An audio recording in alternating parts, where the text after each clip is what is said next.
yang disunatkan kita berselawat kepada Nabi sallallahu alaihi wasallam, iaitu inda qiyamil lail, dan sebahagian sebut lagi inda tahajud. Oleh Imam Saqawi rahimahullah menyebutkan juga ketika mana tahajud, waktu bangun tahajud. Baik. Tempat yang ke-13 ialah setelah menunaikan solat hajat. Ini tempat yang ke-13. Setelah menunaikan solat hajat. Jika engkau punya hajat permintaan pada anak Adam juga pada Tuhan. Jadi kalau kamu ada hajat yang kamu ingin minta, sama ada kepada anak Adam, kamu nak jumpa dengan seseorang yang penting, ataupun siapa sahaja untuk kamu nak berhutang dan seumpamanya, atau hajat-hajat yang tertentu, nak meminang anak dia dan seumpamanya, juga pada Tuhan. Yang kedua, berhajat nak minta kepada Allah Subhanahu wa taala, tunaikanlah salat hajat wahai teman, kaifiatnya nanti akan kusebutkan. Jadi tunaikanlah salat hajat, cara kaifiatnya nanti akan disebutkan bila dalam syarahannya. Syarah tak ada lagi. Ini saya setengah syarah ni. Kata Nabi sallallahu alaihi wasallam, hadis riwayat Imam Tirmizi dan Imam Ibnu Majah, daripada hadis Sayyidina Abdullah ibnu Abi Aufa radhiyallahu anhuma, kata beliau, Rasulullah sallallahu alaihi wasallam bersabda, siapa yang ada hajat ila Allah taala atau ila ahadin min bani Adam, siapa yang ada hajat, kata Rasulullah, sama ada kepada Allah atau kepada manusia, falyatawadda, maka hendaklah dia berwudu, falyuhsin alwudu'a, maka baikkan wudunya, thumma liyusalli raka'atain, kemudian tunaikan 2 rakaat salat, thumma liyusni 'ala Allah azza wa jal, kemudian berselawat memuji Allah Subhanahu wa taala, wal yusalli 'ala nabi sallallahu alaihi wasallam, dan berselawat ke atas Nabi sallallahu alaihi wasallam, thumma liyaqul la ilaha illallah al-halimul karim, la ilaha illallahul karimul karim halimul karim, subhanallahi rabbil arshil azim, alhamdulillahi rabbil alamin, as'aluka mujibati rahmatika wa azaima maghfiratika wal ghanimata min kulli birrin was salamata min kulli ism, la tada' li dhanban illa ghafartah, wa la hamman illa farajtah, wa la hajatan hiya laka ridan illa qadaitaha ya arhamar rahimin. Kata Imam Tirmizi fi isnadihi maqal. Ada seorang lelaki juga disebut dalam hadis telah datang bertemu dengan Nabi sallallahu alaihi wasallam. Hadis yang juga diriwayatkan oleh Al-Imam Tirmizi. Lelaki ini buta, datang bertemu dengan Nabi, lalu mengatakan kepada Nabi, ud'ullah an yu'afiyani, ya Rasulullah, tolong doakan agar aku disembuhkan mata aku ini karena dia buta.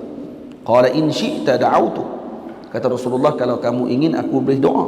Wa in syi'ta sabarta fahuwa khairul lak, kalau kamu bersabar, kalau kamu nak, kamu boleh bersabar dan itu lebih baik, kata Rasulullah. Sabar lebih tinggi kedudukannya. Ada seorang perempuan juga sama datang bertemu dengan Nabi, yang perempuan ini terkena penyakit sawan. Dia kalau sawan dan kadang-kadang terbuka aurat dia. Maka dia datang jumpa dengan Rasulullah dan diadukan kepada Rasulullah. Maka Rasulullah mengatakan, kalau nak, saya boleh doa bagi kamu lega, atau kamu bersabar. Maka kata dia, saya ingin bersabar ya Rasulullah, dan saya minta doa satu saja, agar ditutup aurat saya ketika saya sawan. Satu yang dia minta, tapi nak sabar. Akhirnya Allah perkenankan dan Nabi doakan, ketika dia jatuh sawan, aurat dia tetap terjaga, tak akan jadi telondeh kain dan seumpamanya, dijaga oleh Allah berkat doa Rasul sallallahu alaihi wasallam. Ini tengok, ini seorang sahabat lagi, buta matanya, datang bertemu dengan Rasulullah, dan Nabi mengatakan, in syi'ta da'autu lak, kalau nak aku doa, wa in sabarta fahuwa khairul lak, dan kalau kamu bersabar itu lebih baik. Qala fad'uh, dia Rasulullah, doalah ya Rasulullah, dia minta doa. Jadi Nabi bagi pilihan. Nabi bagi pilihan sebab disebut dengan in syi'ta. Kami Nabi bagi pilihan, maksudnya dia boleh pilih. Jadi dia memilih untuk didoakan oleh Nabi. Fa amarahu an yatawadda, maka Nabi mengarahkan dia untuk berwudu.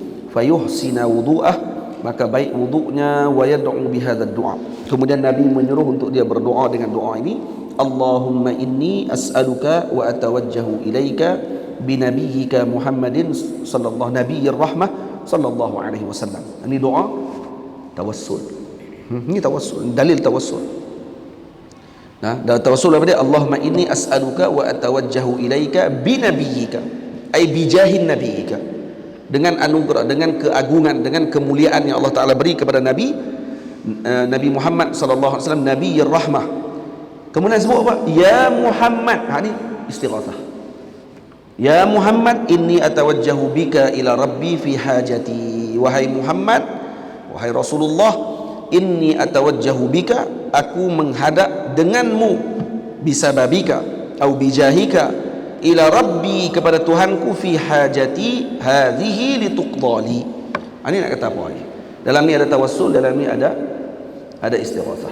Dua-dua ada. Ada orang kata ada di zaman Nabi SAW. Ini dalil yang selalu diguna oleh kelompok ini. Dia akan kata ni zaman Nabi. Nabi ada. Tak, dia baca hadis tadi. Hadis ni sahabat tanya kepada Sayyidina Uthman bin Maz'un, tanya kepada Nabi, Uthman bin Hunayf tanya kepada Nabi SAW, adakah doa ni hanya khusus kepada beliau ataupun boleh disampaikan kepada para sahabat yang lain ataupun kepada umat? Boleh, Nabi kata sampaikan kepada orang lain.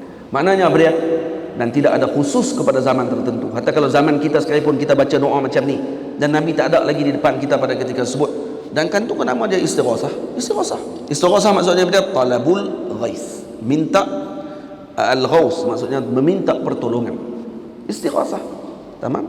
Talabul ghiyas maksudnya meminta pertolongan daripada Nabi SAW, dan hakikatnya adalah meminta kepada Allah Subhanahu wa taala, kerana yang memberi adalah Allah. Cuma kita meminta tadi melalui jalan wasilah. Dan dalam Quran Allah Taala sebut, ya ayyuhalladzina amanu taqullah wabtaghu ilaihil wasilah.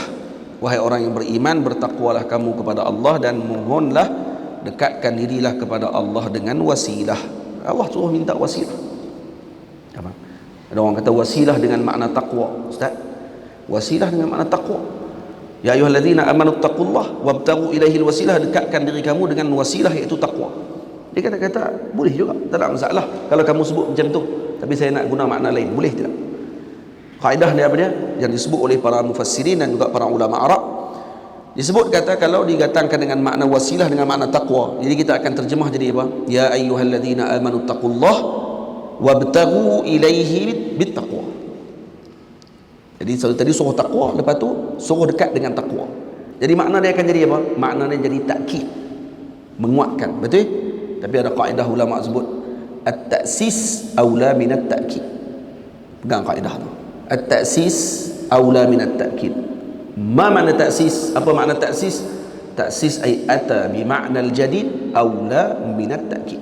Mendatangkan dengan makna baru itu lebih kuat, lebih baik daripada lebih afdal daripada mendatangkan dengan makna takkid. Jadi kalau makna taksis apa dia? Ni kalau buka kitab-kitab para ulama, kalau tuan-tuan jumpa dalam kitab-kitab para mufassirin, dia akan jumpa perkataan ni. Takut kalau jumpa pasti fahamlah. Jadi kita buka dengan ulama tafsirkan. Ya ayyuhalladzina amanu taqullah wa ya ayyuhalladzina amanu taqullah wabtaghu ilaihil wasilah. Al-wasilah ba'dul ulama fassaraha bimakna taqwa. Hada ta'kid, maka dia akan jadi menguatkan kepada makna ya ayyuhalladzina amanu taqullah, wahai orang beriman bertakwa kepada Allah. Tak, kata ulama at-ta'sis aula min at-ta'kid. Ta'sis apa dia? Ata bimakna al-jadid, mendatangkan dengan makna yang baru, iaitu apa dia? Wahai orang yang beriman, bertakwalah kamu kepada Allah, wabtaghu ilaihil wasilah, dan dekatkan diri kepada Allah dengan wasilah, ay wasilah bimakna wasilah, bukan makna taqwa, karena tadi dah suruh taqwa. Wasilah yang kedua dengan makna baru, bukan makna takkid, bukan makna penguat dengan makna taqwa juga. Faham?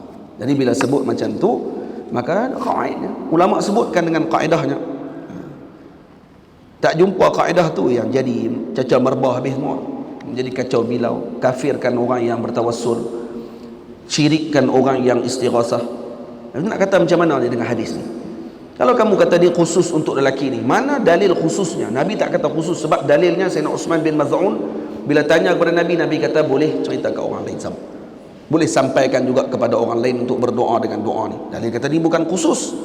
Nah, bukan hanya kepada para sahabat Nabi, bukan hanya kepada sahabat yang dharir, yang buta ni saja, juga kepada siapa sahaja yang ingin berdoa dengan doa ni. Jadi kalau kita pergi ke maqam Nabi, baca Allahumma inni as'aluka wa atawajjahu ilaika bihabibikal Mustafa sallallahu alaihi wa alihi wasallam, ya sayyidana Rasulullah sallallahu alaihi wasallam, inni atawajjahu bika ila rabbi fi hajati. Boleh, tak ada masalah. Itu sebut hajat kita, tak ada masalah, tak kafir Allahumma syaffi'hu fiyya. Qala Tirmidzi, kata Imam Tirmidzi, hadithun hasanun sahih gharib. Tamam, jadi selesai. Faham yang tu, insya-Allah khair. Jadi depa senang. Ni Nabi tak buat. Ni Nabi tak sebut. Kalau benda ni baik dah tentu dah sahabat buat. Senangnya dalil depa. Tak ada dalam usul, tak ada dalam qawaid apa. Yang kita tadi at-ta'sis aula min at-ta'kid. Hadis ni bukan khusus, kalau nak khusus kena ada dalil kaza. Tak, itu semua bukan ilmu. Itu tak ilmu, itu tak ilmu. Hak ilmu dia apa dia? Bila ada seorang ustaz ni mai sebut, ni tak ada dalil. Ni tak ada dalil. Maksudnya ni, kalau betul benda ni baik dah tentu Nabi buat. Itu pula dah. Lagi lawak lagi orang tanya, Maulid Nabi orang sambut tak? Maulid Nabi. Maulid Nabi boleh sambut ke tak boleh sambut? Ada seorang ni pula pergi jawab, dia kata Maulid Nabi boleh sambut ke tak boleh sambut? Okey, baik, saya nak tanya lah, sahabat sambut tak Maulid Nabi? Kenapa pergi lajak tentang sahabat? Kan dulu mereka pakai Nabi saja. Nabi dulu, janganlah sahabat terus. Baik, Nabi sambut tak Maulid? Nabi sambut Maulid. Nabi sambut Maulid dengan apa? Dengan puasa hari Isnin. Nabi kata hadzal yaum wulidtu fihi, ini hari aku lahir padanya, hari Isnin. Sebab tu Nabi puasa, bergembira dengan hari lahirnya Nabi dengan cara Nabi puasa. Baik, kalau kamu kata baik, kalau puasa, kenapa kamu tak puasa pada Maulid Nabi? Tak, bukan masalah puasa, masalah ni gembira. Hak tu je, cukup. Kita bersama pada kegembiraan tu. Baik, sekarang kamu gembira ke tidak? Nabi gembira puasa. Baik, saya gembira nak buat kek kat Nabi. Contoh, kami buat makan-makan dengan orang ramai. Sebab Nabi suruh jamu makan ke orang. Buat kek makan, bukan buat kek lempar kat muka orang. Kita akan makan kan, lepas tu kita buat jamuan, lepas tu kita buat madaih, puji Rasulullah sallallahu alaihi wasallam, kita buat maulid, berdiri ketika bergembira dengan Rasulullah sallallahu alaihi wasallam dan seumpamanya. Tamam? Ada masalah benda tu? Masalah ke gembira dengan Rasulullah? Dalam Quran Allah Taala suruh gembira dengan Nabi. Allah Taala suruh gembira dengan Rasulullah. Apa dia? Qul bi fadlillah wa bi rahmatihi qul bi fadlillah wa bi rahmatihi fabidzalika falyafrahu. Katakan dengan fadlullah, yakni ilmu, wa bi rahmatihi, kata Imam Suyuti dalam Durrul Mansur, maknanya Rasul sallallahu alaihi wasallam. Katakan dengan ilmu yang Allah Taala berikan dengan Rasulullah, bergembiralah kamu dengannya. Termasuk kegembiraan dengan seseorang, bergembira ketika dia lahir. Tak ada seorang dalam hidup dia ni, anak dia lahir dia tak gembira. Dan hari lahir anak dia adalah hari yang dia tunggu-tunggu untuk nak ingat balik hari lahir tersebut. Betul ke tidak? Hari lahir dia pun sambut. Dan walaupun dia ni kerah kong, tahu orang Kedah panggil kerah kong, kerah tak ada dah, semua bid'ah syirik, tapi kalau tang lahir anak dia, akan lahir diri dia, dia akan rasa gembira juga sikit dalam hujung hati dia kalau orang ucap happy birthday Wahabi, itu dia akan gembira waktu tu. Kerana dia manusia, semua orang gembira dia. Dia kata apa ni, tapi dengan Rasulullah, ini ibadah apa semua ni. Ya, apa masalahnya kalau kami gembira dengan Rasulullah? Kan tu ibadah paling besar tu, gembira dengan Nabi SAW. Dan yang lawaknya pitanya pula, sahabat buat tak? Sahabat buat tak? Tak lajak apa sahabat, Nabi dulu. Bila kita bagi tahu kata tak, Nabi sambut kan Maulid, Nabi sambut dengan puasa. Dia kata awak kamu tak puasa, bukan masalah tu, cik bang. Dia bagi cerdik sikit dalam fikir ni. Sebab tu orang suruh mengaji cara fikir. Ni sampai tak mengaji langsung ni, tu orang panggil tak cerdik. Tu bahasa comel lah, bahasa tak comel terjemah sendiri lah, tak cerdik tu apa dia. Kan tu gembira tu, kami gembira dengan apa saja bentuk. Yang penting Nabi sambut ke tak sambut, kat tu je nak tanya. Nabi sambut, baik. Lepas tu dia kono pula, baik, kalau tak apalah kan Nabi sambut. Sahabat sambut tak? Gila lagi ke apa ni. Dah tanya sahabat sambut tak sambut pun dia nak cari tentang sahabat apa lagi, dan Nabi sambut dah. Yang ni kerosakan utama mereka ketika mana usul dalam mazhab mereka sendiri, mereka cara mereka tak tahu cara berfikir, tak tahu macam mana mujtahid mengungkapkan ataupun mengeluarkan hukum. Waktu kena mengaji itu yang paling utama sekali. Jangan nak cakap saja, mengaji. Jangan sombong lah, jangan sombong. Dan yang kita cakap ni pun bukan kita yang baru cakap. Ulama-ulama jawab lama dah benda ni, tapi diulang-ulang benda tu sampai menyebabkan umat ni jadi jauh, sebahagian sampai menidakkan dan juga cepat untuk mengkafirkan dan membodohkan umat Nabi SAW dengan tuduhan bid'ah dan seumpamanya. Moga Allah Ta'ala lindung kita daripada kelompok tersebut, keluarga kita, anak cucu kita dan seluruhnya sehinggalah ke hari kiamat. Amin ya rabbal alamin. Doa tu penting tu. Jangan doa lari pada Dajjal ya. Itu pun kena doa juga. Jika engkau punya hajat permintaan pada anak Adam juga pada Tuhan. Jadi kita dah baca hadis tadi. Tunaikanlah solat hajat wahai teman, kaifiatnya nanti akan kusebutkan. Itu kita dah sebutkan kaifiatnya. Pelbagailah jenis kaifiat seperti yang disebut oleh para ulama dalam kitab-kitab mazhab. Boleh kita tengok cara-cara untuk menunaikan solat hajat. Imam Tirmizi Imam At-Tirmizi telah riwayatkan hadis tentangnya, janganlah kau abaikan. Jadi Imam Tirmizi meriwayatkan hadis tentang perkara tersebut yang kita telah bacakan tadi. Ibnu Majah, imam dan juga panutan, meriwayatkan semisalnya hai teman. Juga Imam Ibnu Majah meriwayatkan dengan riwayat yang sama seperti Imam At-Tirmizi. Hajatmu jika selawat kau sertakan, pasti tak tertolak akan diperkenan. Jadi kalau hajat kita disertakan dengan salawat kepada junjungan besar Nabi kita Muhammad sallallahu alaihi wasallam, pasti tak akan tertolak dan akan diperkenankan oleh Allah Subhanahu wa taala. Karena itu di antara tajribah para alim ulama, tajribah yang dibuat oleh para alim ulama, iaitu mengucapkan ataupun membaca salawat tafrijiyah sebanyak 4,444 kali dengan tujuan atau hajat yang tertentu, dan insya-Allah akan diperkenankan oleh Allah Subhanahu wa taala. Dan terkadang sebelum sempat menyempurnakan 4,444 kali pun diperkenankan oleh Allah Subhanahu wa taala. Lepas tu dipanggil selawat tafrijah, dipanggil selawat nariyah. Selawat nariyah kenapa? Kerana dia cepat menyambar seperti api, dan diperkenankan hajat-hajat dengan yang kita inginkan, dan mujarrab kau tersebut. Amalkan. Hatta kalau dibuat dalam bentuk jamaah sekalipun, bukan seorang je, buat ramai-ramai, duduk 10 orang, bahagi seorang-seorang berapa banyak, bagi cukup 4,444 kali, ataupun duduk 200 orang sekalipun, bahagi seorang sikit, untuk nak baca 4,444 kali. Ini akan dimudahkan urusan diperkenankan hajat dan seumpamanya. Ini tajribah yang disebut oleh para ulama. Daripada mana datangnya nombor 4444 tadi? Ada sir, rahsia yang Allah Ta'ala letakkan di dalam hatinya para wali Allah Ta'ala, yang mereka mengetahui perkara tersebut. Dan ilmu Allah Ta'ala ni luas. Okay. Kalau Isaac Newton, Einstein ada dia punya formula dia X2, kita pun tak faham tu, yang C sama dengan apa tu, hak tu diguna pakai sampai sekarang. Yang tu kamu tak komplain pula kata dia syirik dan sebagainya. Tiba-tiba bila awliya Allah Ta'ala letak 4,444 baca ni, ni kena masuk dulu dalam makmal. Einstein dia ada dalam makmal. Semua benda nak kena makmal. Jadi kena termasuk sekali lah dengan ayat liaq para awliya Allah Ta'ala yang baca. Kemudian kalau dia Allah Ta'ala bagi sembuh, dia kena ambil ayat liaq tu, buat masuk dalam makmal, buh dalam mikroskop, tengok ada apa lah ayat liaq ni. Itu sampai tak tahu dah mana barakah, mana perkara yang Allah Ta'ala bagi kepada awliya Allah Ta'ala ni dengan perkara tersebut.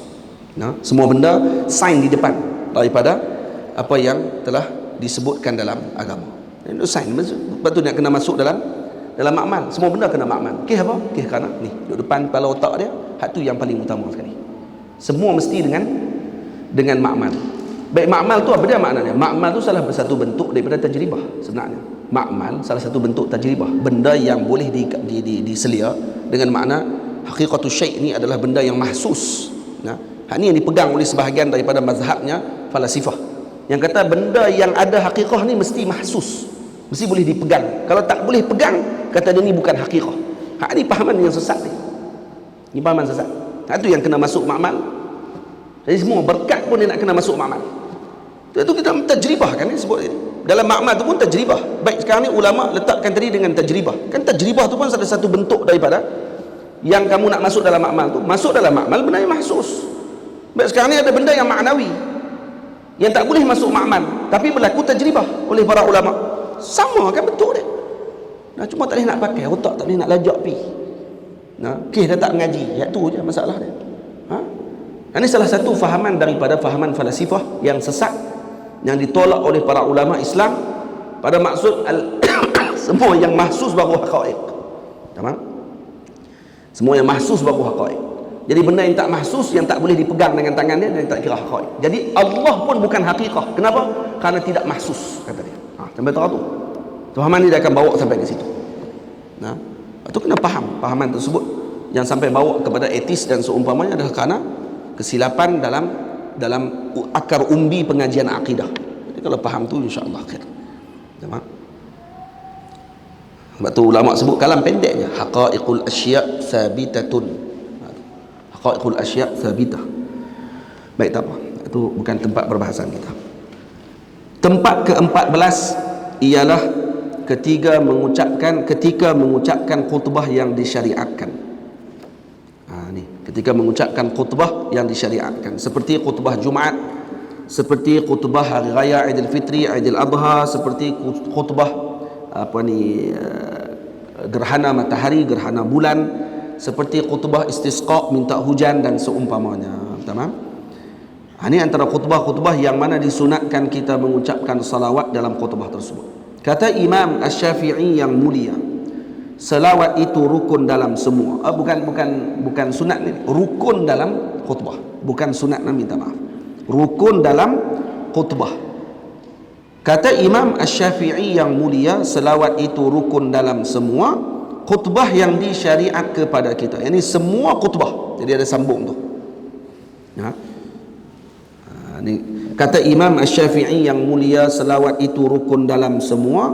Dia panggil ni, kalau saya ingat lupa, dia panggil bait mudawwar. Dia panggil bait ni, dalam bait ni dia panggil mudawwar. Mudawwar maksudnya salah satu daripada, sebahagian ulama katanya, uyub syairiyah, aib dalam syair, ketika mana dibaca dia sambung perbahasan dalam bait tu pada bait yang seterusnya. Faham?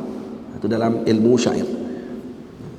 Kata Imam Asy-Syafi'i yang mulia, selawat itu rukun dalam semua khutbah yang disyariat kepada kita tidak sah jika tak selawat padanya.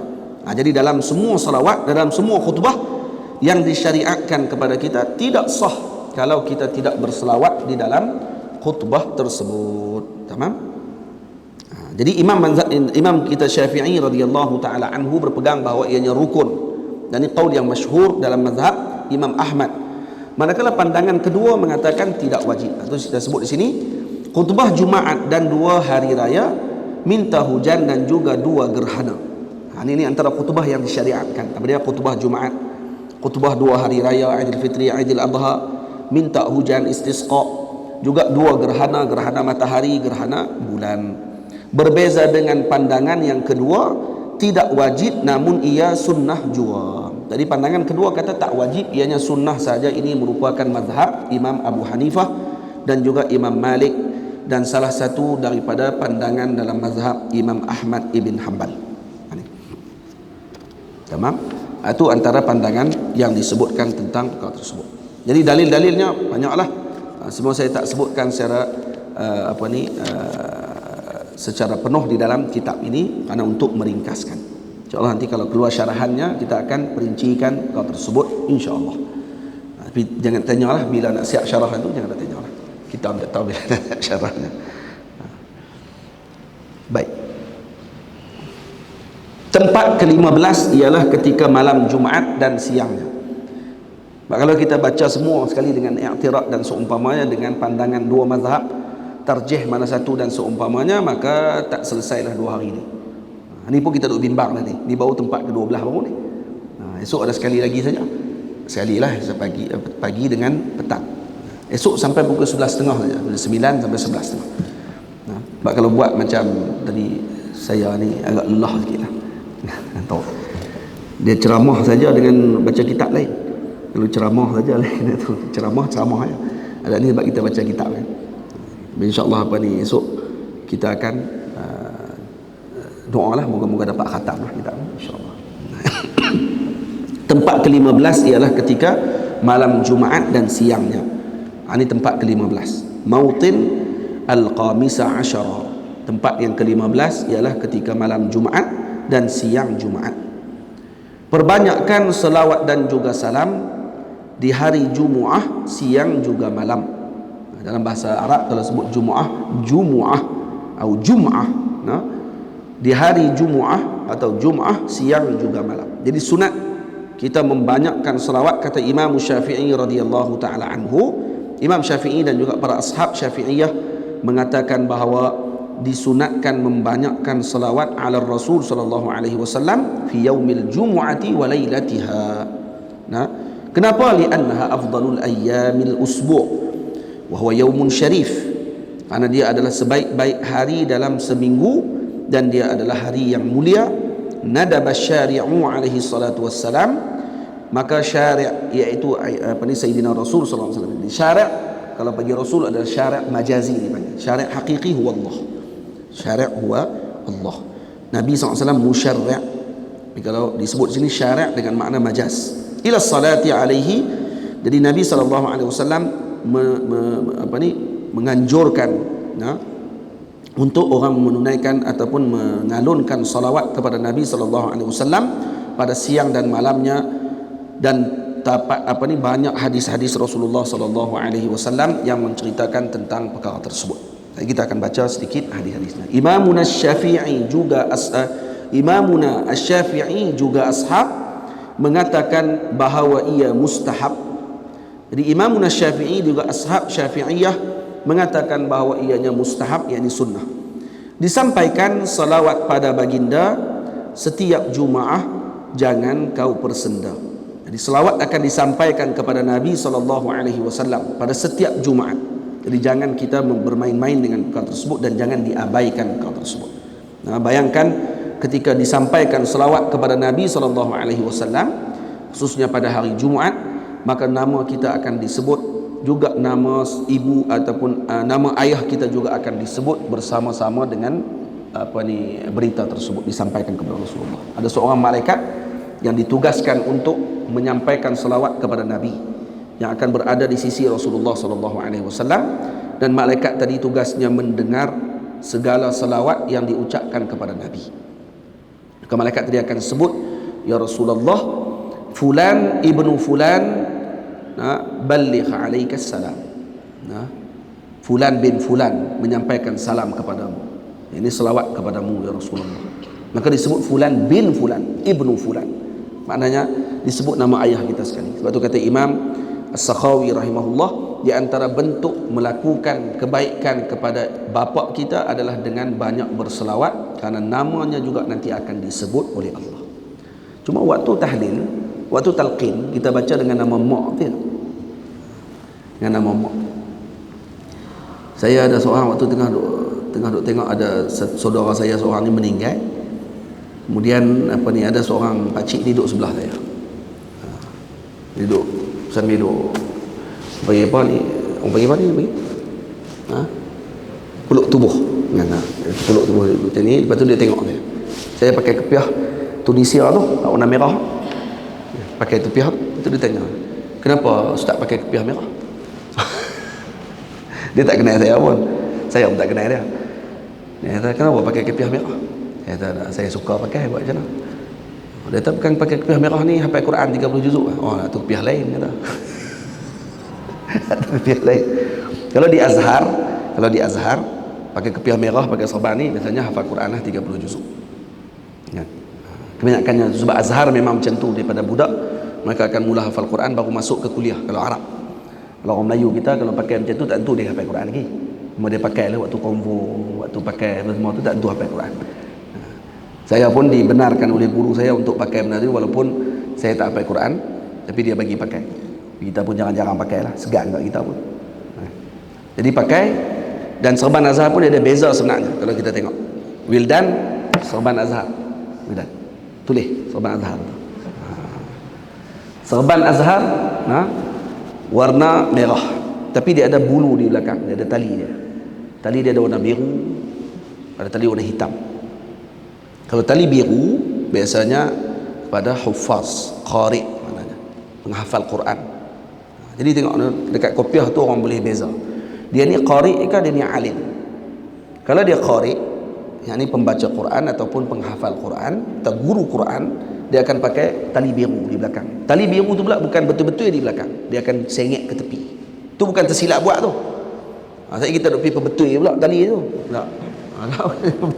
Dia menjahit dah betul. Tali dia akan main di belakang, dia akan sengit ke tepi belah kanan ataupun kiri. Saya tak ingat dah. Dia akan sengit tali dia. Kemudian dia punya kopiah serban dia pun tak sama. Serban dia tak akan tutup semua kopiah. Dia akan tutup setengah sikit je. Kadang-kadang dia akan lepaskan bulu keluar. Serban dia je bulu-bulu sikit, dia akan balut, lepas tu bulu-bulu terkeluar macam tu. Ni qari, hafizul Quran.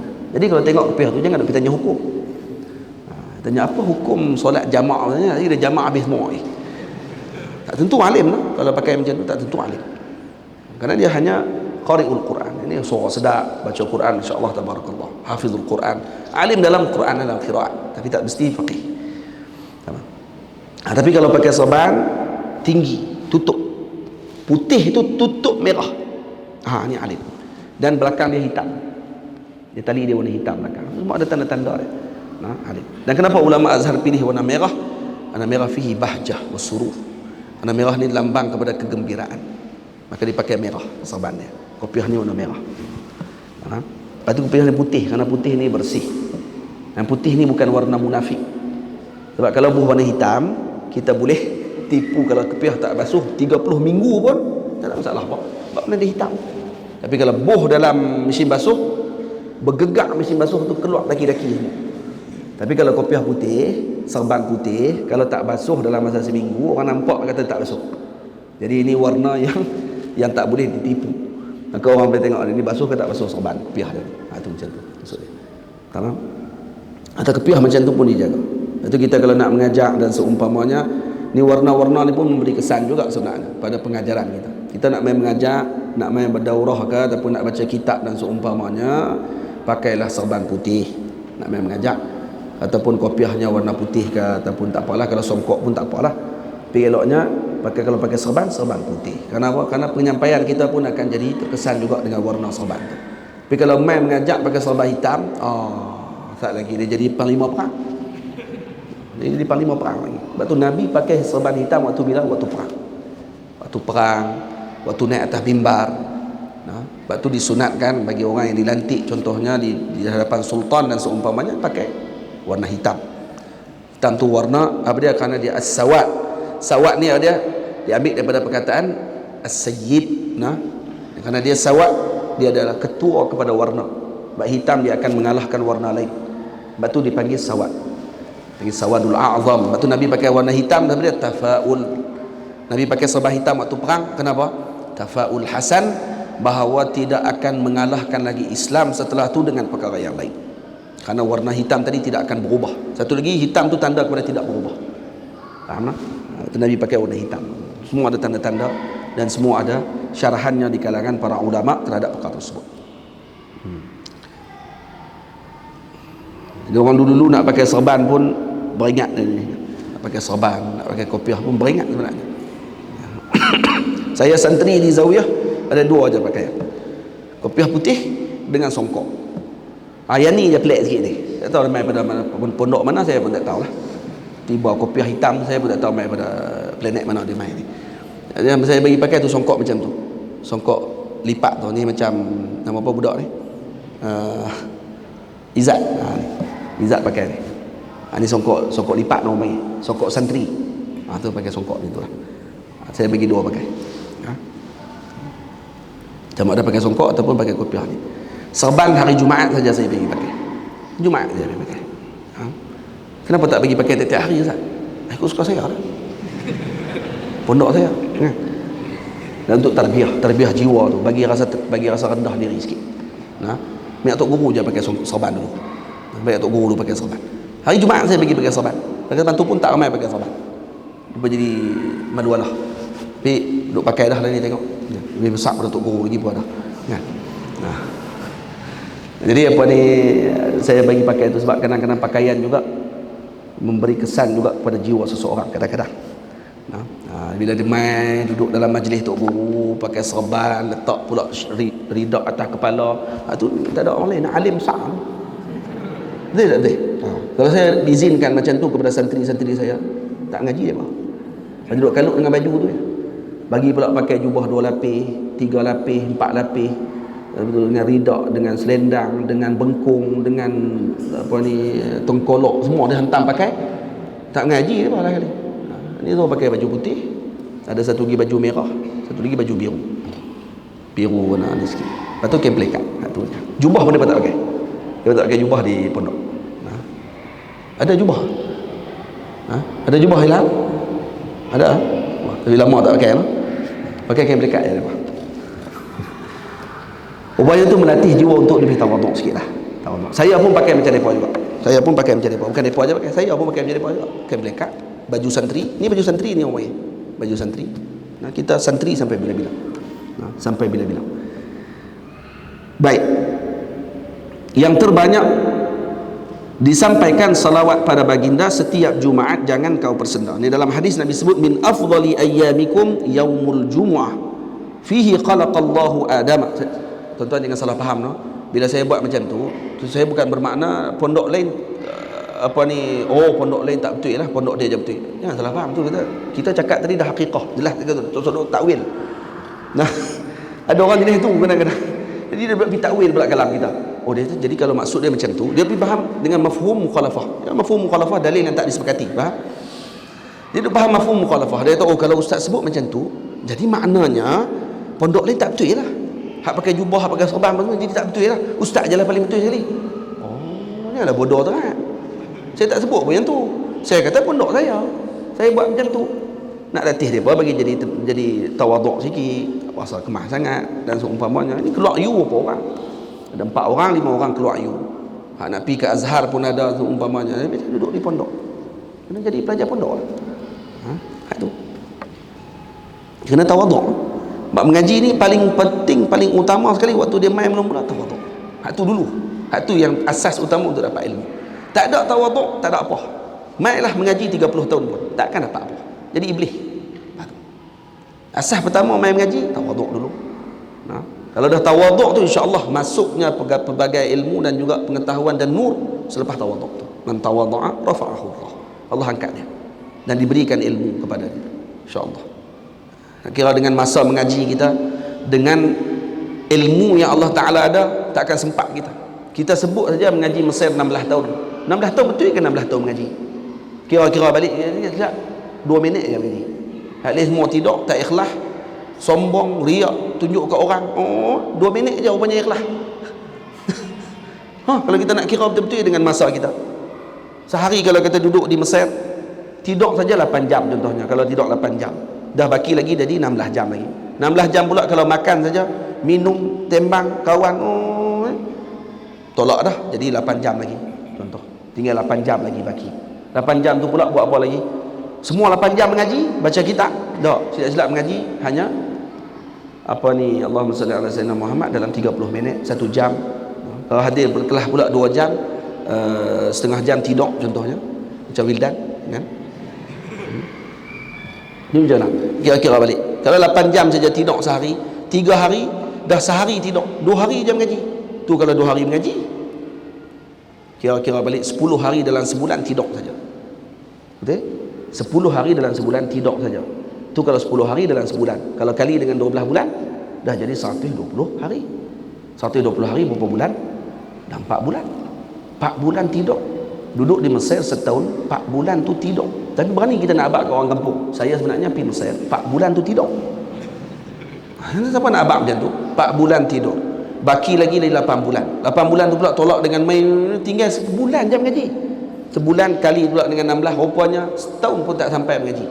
Kalau kita nak kira macam tu, kalau betul nak kira macam tu, tak sempat kita nak sebut kata macam mana kita boleh dapat ilmu, macam mana kita boleh untuk nak mensyarahkan balik kepada umat, macam mana boleh kita boleh faham, macam mana boleh kita hafal, macam mana.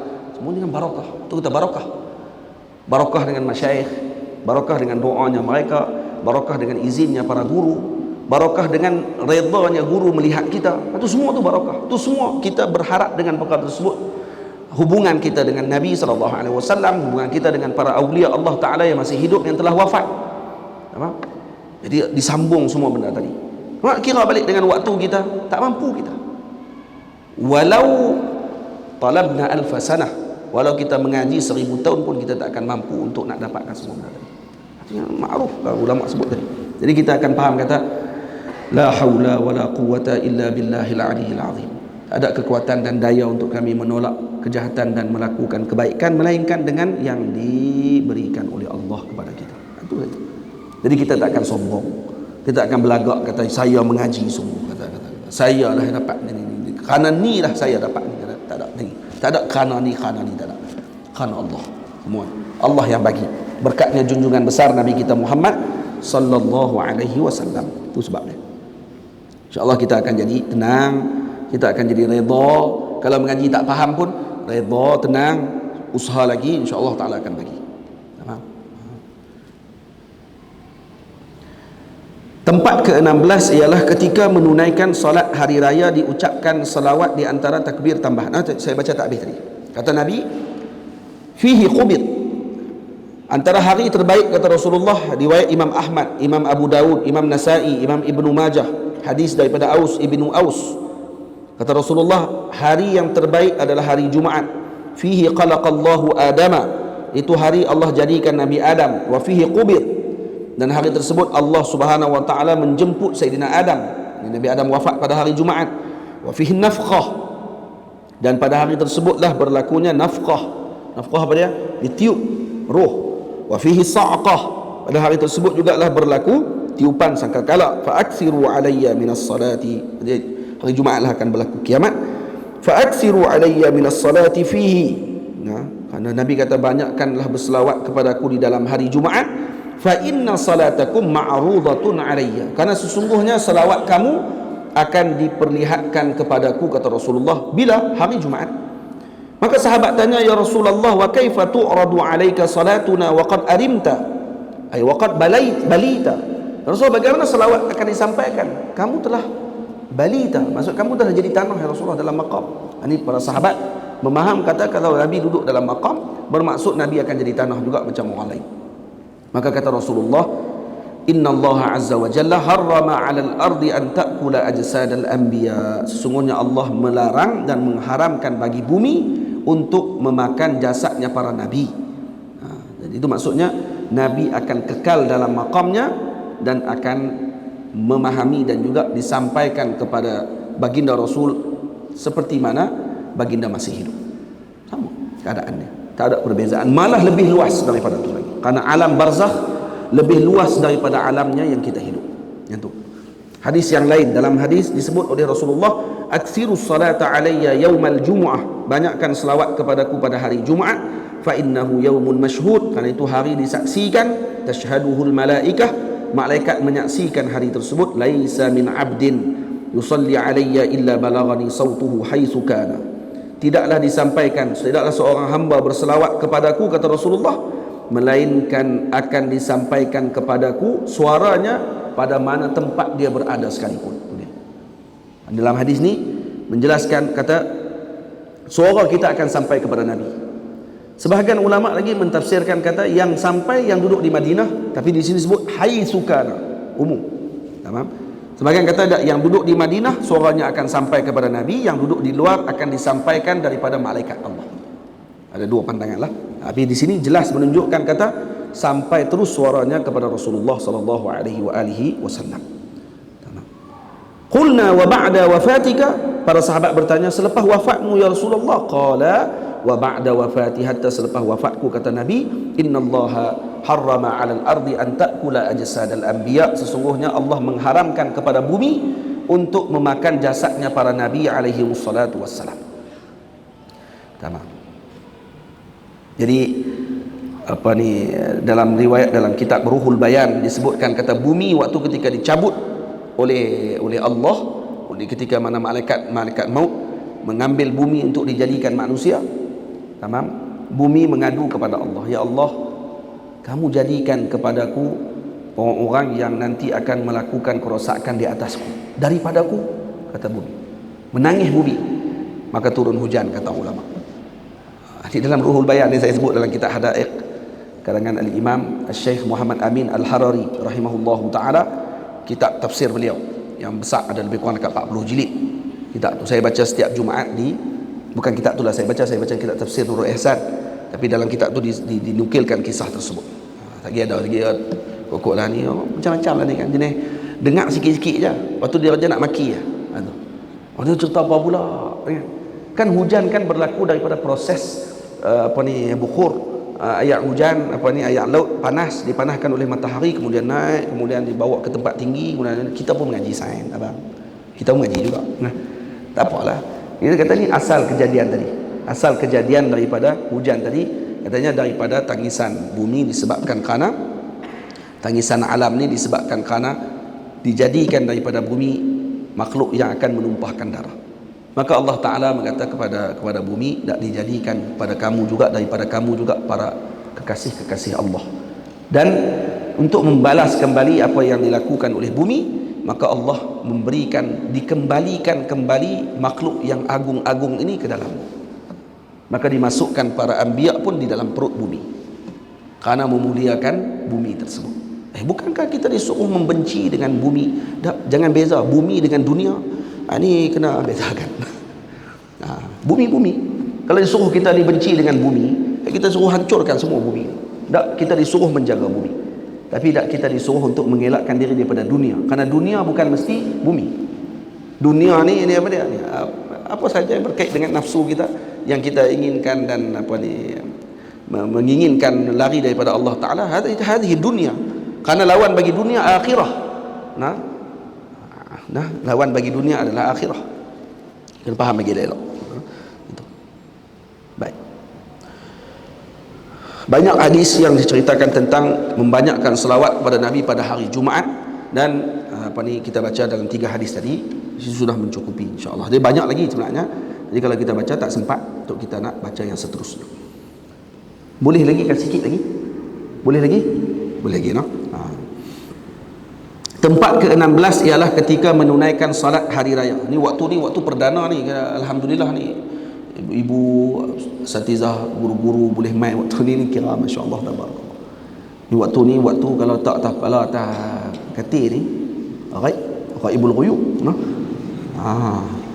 Jika boleh main mengaji ni alhamdulillah. Tapi wildan lain, tu dia lain. Dia kena banyak kali sikit. Dia celak mata sikit. Ada wildan ke dalam ni? Ada. Tempat ke-16 ialah ketika menunaikan salat hari raya diucapkan salawat di antara takbir tambahan. Ini takbir zawaid.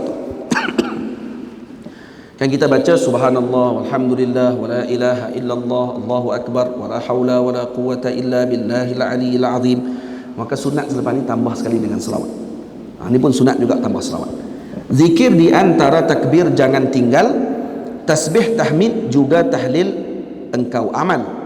Kata Imam Ibnu Sabbagh yang mulia, dielokkan jika tambah yang biasa dengan takbir dan pujian Maha Esa, juga salawat buat junjungan mulia. Para a'immah juga menguatkannya. Ini amalan Ibnu Mas'ud tercinta. Sirahnya nanti akan aku sebutkan, pada syarahannya jangan kau tertekan. Jangan tertekan. Relax saja maksudnya. Baca kitab ni taman dengan syarahannya bila nak keluar, jangan tertekan. Ni saya tengok syarah ni, nanti akan keluar syarahannya bila Allahu a'lam. Dia tahu dua harap anak-anak murid lah pakai tulis syarah dia. Banyak kali dah sebut kan. Benda depa tulis, ni duk ikut 2-3 kali dah daurah boleh tulis. Nanti saya cek balik, ni keluar kitab. Itu cara dia nak khidmat dengan tok guru.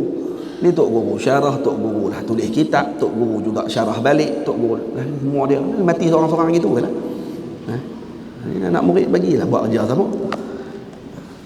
Baik, dalam kitab Al-Um, dalam kitab Mukhtasar Al-Imam Al-Muzani disebutkan tentang perkara tersebut. Iaitu kata jumhur para ashab Syafi'iyah menyebutkan subhanallah walhamdulillah wala ilaha illallah Allahu akbar walau zada alaihi jaza. Kalau ditambah daripada sebutan tadi harus hukumnya hakadha jazama bihi syaiqan fi kutubihima.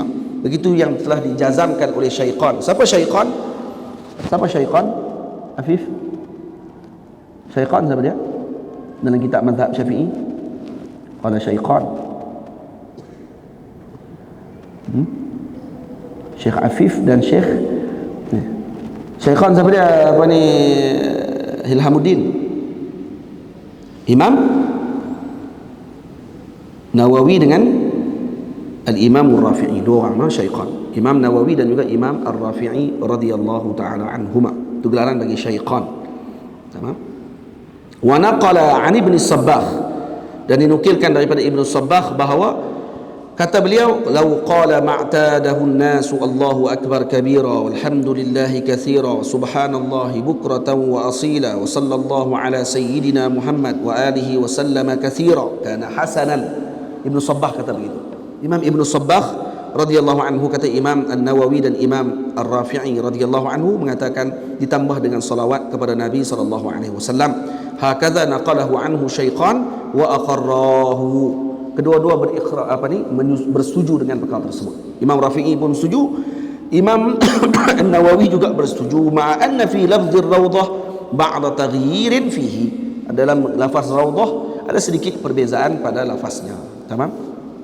Dan muwafaqah Al-Imam Ibn Sabbagh dengan ucapan tadi dengan guru beliau iaitu Qadi Abu Tayyib, dan dijazamkan oleh Syekh Abu Ishaq Asy-Syirazi dalam kitabnya Muhazzab, dan juga dijazamkan juga oleh Al-Imamul Khawarizmi dalam kitabnya Al-Kafi, dan dinaqalkan oleh Ibnu Salah daripada Ibnu Sabbagh dan Bandaniji. Kata beliau dengan lafaz wa sallallahu ala Muhammadin an-nabiyyi wa alihi wa sallama taslima. Ini dinaqalkan oleh Imam Imrani radhiyallahu anhu daripada Al-Imam Ibnu Sabbagh dan juga Al-Bandaniji dengan sebutan tasliman katsira. Ada tambah kata katsira di belakang. Jadi baca dia macam mana? Subhanallah, Allahu akbar kabira, walhamdulillahi katsira. Ada baca macam tu. Ada bacaan dengan takbir. Ini Allahu akbar, takbir raya. Waktu kita bersemayam, kita baca Allahu akbar, subhanallah, walhamdulillah, wala ilaha illallah, Allahu akbar. Boleh juga ditambah Allahu akbar kabira, walhamdulillahi katsira, walhamdulillahi katsira, subhanallahi bukratan wa asila, wa sallallahu ala sayyidina Muhammad wa alihi wa sallama tasliman katsira. Ada baca wa sallallahu ala sayyidina Muhammad an-nabiyyi wa alihi wa sallama tasliman, dan juga ada ditambah wa sallama tasliman katsira. Jadi ada banyak tambahan. Karena apa? Karena ada maqamuz zikir. Ini tempat zikir. Maka tempat itu luas. As-salatu, ad-du'a, dan solat juga adalah tempat untuk zikir, maka tidak ada masalah. Dan juga berlaku perbahasan ulama. Imam Azra'i sebut dalam kitabnya ada lafaz katsira, dan disebut dalam Mu'tamad selain daripada kitab Asy-Syamil. Kata beliau, dan lam yadhkuris Syashi fil hilyah as-salata ala Nabi sallallahu alaihi wasallam. Imam Syashi radhiyallahu anhu mengatakan tidak disebut salawat kepada Nabi dalam takbir tadi. Qala Ibnu Salah, kata Imam Ibnu Salah, wa huwal jayyid, dan ini yang bagus. Qala al-Azra'i wa lam araha fi kalam Syafi'i wal mutaqaddimin. Kata Azra'i, aku tidak melihat disebut oleh Imam Syafi'i dan juga mutaqaddimin tentang selawat tadi. Ini berlaku perbincangan ni, dan disebutkan dalam Muhazzab apa yang diriwayatkan oleh Imamul Baihaqi dalam hadis Sayyidina Alqamah, anna ibn Mas'ud wa Aba Musa wa Huzaifah kharaja alaihim al-Walid bin Uqbah qabla 'idi li yawmin faqala lahum inna hadha al-'id qad dana fa kaifa takbiru fihi. Jadi Walid bin Utbah bertanya kepada Sayyidina Al-Imam Uqbah, bertanya kepada Sayyidina Ibnu Mas'ud, Sayyidina Abu Musa Al-Asy'ari dan juga Sayyidina Huzaifah Al-Yamani, Ibnu Al-Yaman, tentang bagaimana untuk takbir dalam solat hari raya. Qala Abdullah, kata Sayyidina Abdullah bin Mas'ud, tabda'u fatukabbiru takbiratan taftatihu biha as-salah.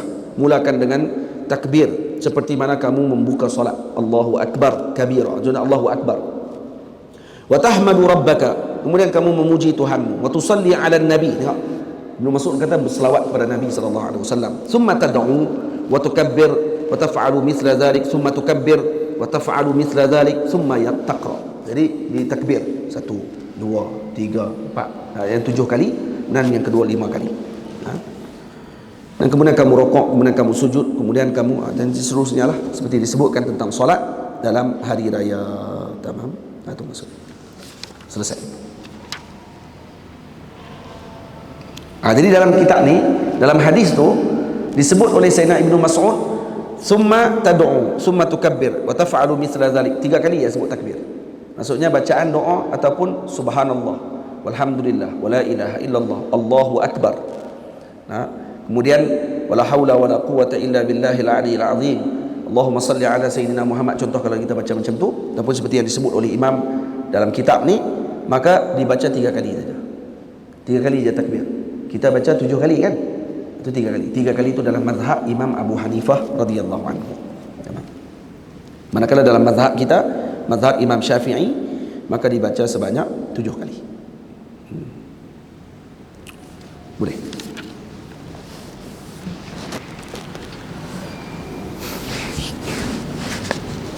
Sikit lagi. Tempat ke-17 ialah ketika bacaan doa setelah khutbah istisqa. Kalau kita boleh baca sampai ke tempat yang ke-20, kira okey dah tu. Kalau tempat 20, maksudnya esok insya-Allah lah. Sebab dia 25, 20. Tadi sebab kita mukaddimah tadi kan. Ni kalau esok kita boleh sambung terus, insya-Allah khatam esok insya-Allah. Jangan bimbang. Kitab saya kita baca terus saja pun tak apa. Tempat ke-17 ialah ketika bacaan doa setelah khutbah istisqa. Ini mula al-imam, ada juga imam Qutbuddin Qaidri rahimahullah menukilkan daripada kitab-kitab mazhab, daripada kitab fiqh. Setelah berdoa, palingkan wajahmu kepada manusia, pesan jangan jemu.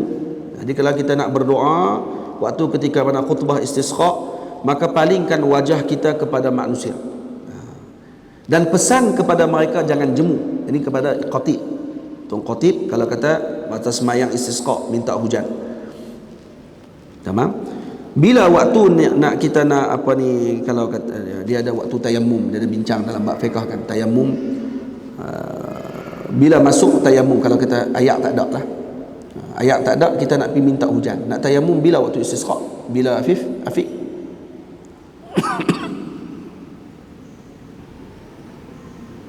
Bila masuk waktu solat istisqa? Bila berkumpul dengan orang ramai. Jadi ijtima'un nas. Bila berkumpul, tu masuknya waktu. Waktu berkumpul itu masuknya waktu. Bila masuk waktu solat jenazah untuk kita nak solat? Bildan? Apa dia? Selesai mandi jenazah. Betul? Daqiq. Bagi mandi jenazah yang wajib. Ada daqiq. Itu baru daqiq. Selesai mandi jenazah yang wajib, maksudnya basuhan pertama. Maksudnya kalau basuhan kedua, duk basuh lagi ketiga, tu dah boleh mandi dah waktu tu. Dah kalau dah selesai basuhan pertama, isti'ab air tadi ke seluruh tubuh si mati, dah masuk dah waktu solat jenazah waktu tu. Kalau selesai basuhan wajib, bukan selesai mandi. Kalau selesai mandi masih lagi tidak daqiq lagi. Kenapa? Karena kalau selesai mandi, kalau dia basuh 9 kali kan, dengan basuhan yang sempurna, yang seperti dibasuh yang kita diajak dalam kitab, adakah selesai basuh tu baru masuk waktu? Tak, selesai basuhan wajib. Jadi selesai basuhan wajib bagi si mati, maka masuklah waktu solat bagi saja yang ulang balik. Dia apa ingat ke tak? Ingat, alhamdulillah. Setelah berdoa, palingkan wajahmu kepada manusia, pesan jangan jemu, lakukan ketaatan jangan abaikan. Ni pesan kita kepada para jemaah, iaitu jangan meninggalkan ketaatan kepada Allah. Juga berselawat kepada junjungan, dan juga berselawat kepada Nabi SAW. Tamam? Jadi kalau kata Imam Syafi'i radhiyallahu anhu, disebut sini berdoa kepada muslimin muslimat, beristighfar setelah membaca ayat. Ini seperti yang dinaskan Syafi'i, amalkannya pasti akan diberkati. Ini seperti yang dinaskan oleh al-Imam Asy-Syafi'i radhiyallahu taala anhu. Mana imam ni? Kenapa Ustaz tak sebut imam di sini? Karena darurah syairiyah. Karena saya nak buat syair. Jadi nak tulis imam dia lari baik syair dia. Jadi saya tulis ni tanpa mengurangkan adab kita dengan Imam Syafi'i radhiyallahu anhu. Bukan kita sebut nama Imam Syafi'i tanpa imam tadi, bermaksud kita tidak memuliakan al-Imam Syafi'i radhiyallahu taala anhu, tapi sekadar meraihkan syair tadi saja. Ini seperti yang dinaskan Syafi'i, amalkannya pasti akan diberkati. Jadi disebut oleh al-Imam Syafi'i radhiyallahu anhu dalam seperti yang dinukilkan dalam Raudhah oleh al-Imam An-Nawawi rahimahullah. Kata Imam Syafi'i, wal yakun min du'aihim fi hadhihi al-halah, jadikan doa mereka pada ketika tersebut, Allahumma anta amartana bi du'aik wa wa'adtana ijabatak wa qad da'awnaka kama amartana fa ajibna kama wa'adtana Allahumma famnun 'alaina bimaghfirati ma qarafna wa ijabatika fi suqyana wa sa'ati rizqina. Selepas mana dia baca doa tadi, aqbala biwajhihi 'alan nas. Baca doa tu dulu baru pusing kepada manusia. Pada pusing menghadap kepada manusia, wa hassahum 'ala ta'atina, baru bagi khutbah. Jadi imam dulu semayang dulu, pas semayang baru dia pusing, baru baca doa yang tadi disebut oleh Imam Syafi'i, kemudian baru pusing dan kemudian bagi khutbah, disampaikan kepada orang ramai untuk tegur mereka, ingatkan mereka untuk melakukan taat kepada Allah dan berselawat kepada Nabi, berdoa kepada mukminin mukminat, dibacakan ayat atau dua ayat, satu ayat dua ayat, kemudian astaghfirullah li walakum, kemudian turun daripada mimbar. Setelah itu, ini kata Imam Syafi'i radhiyallahu taala anhu. Sebahagian ulama kata Imam Qutubuddin Qaidri mengatakan murad dengan salawat ke atas Nabi dalam nas Imam Syafi'i ghairu salatil mushtaritati li sihhatil khutbah, bukan selawat yang disyaratkan ketika mana rukun jadi khutbah, bukan selawat tu, karena tu selawat rukun kata beliau. Fa inna Syafi'iyya, karena Imam Syafi'i nassa qabla dhalika 'alaiha, karena Imam Syafi'i dah sebut sebelum ni, kata di antara rukun dalam khutbah istisqa adalah selawat. Jadi maksud selawat di sini bukan selawat rukun, selawat lain. Maksud ditambah lagi dengan selawat yang bukan rukun dalam solat tadi. Dalam kitab Al-Um disebut yaqtubul imamu fil istisqa khutbatain. Dalam kitab Al-Um disebut imam berkhutbah dengan dua khutbah, kama yaqtubu fi salatil Aid, seperti mana berkhutbah ketika salat hari raya, yukabbirullaha fihima, bertakbir kepada Allah dalam kedua-dua solat dalam khutbah tadi, wa yahmaduhu wa yusalli 'ala nabi sallallahu alaihi wasallam wa yukthiru fihima min al-istighfar hatta yakuna aktsara kalamih, sehingga menjadikan setiap ucapan dia adalah istighfar kepada Allah. Seolah-olah ucapan dia pada hari itu semua dengan istighfar, semua dengan mohon ampun kepada Allah Subhanahu wa taala. Tamam? Jadi sebagian ulama kata tak, maksud salawat yang kedua tadi bukan selawat rukun, selawat lain. Jadi juga menyuruh kepada jamaah untuk melazimi selawat kepada Nabi sallallahu alaihi wasallam. Kenapa? Karena itu tempat tadarruk, tempat untuk minta kepada Allah taala. Maka bila nak minta, maka kena guna yang wasilah yang agung, iaitu junjungan besar Nabi kita Muhammad sallallahu alaihi wasallam. Tempat ke-18 ialah ketika menunaikan solat jenazah. Ini dah masuk dalam kitabul janaiz. Tadi daripada mula kitab kita baca tadi tu dah habis dah bab solat, dia dah masuk bab jenazah. Walaupun ini solat jenazah, tapi dimasukkan oleh Maulana Syekh Al-Imam Qutubuddin Qaidri dalam kitabul janaiz, dalam kitab berkenaan dengan jenazah.